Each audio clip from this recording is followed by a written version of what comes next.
In order to complete the emergency contact section, gather the following: a phone book, telephone, doctor's business cards, and insurance cards.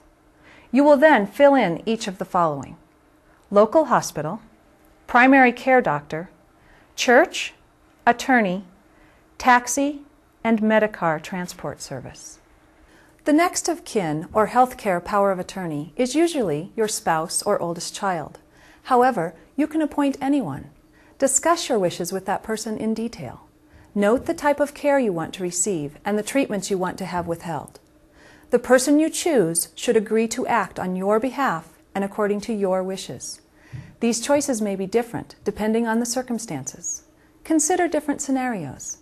Discuss such important issues as terminal illness, permanent incapacity, mechanical ventilation, and forms of resuscitation, such as machines that deliver electric shock to restart the heart.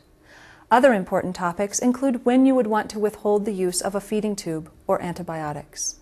In order to help ensure that your wishes are carried out, they should be in writing. See the section on advanced care planning for more details on how to proceed through this process and complete the legal documents.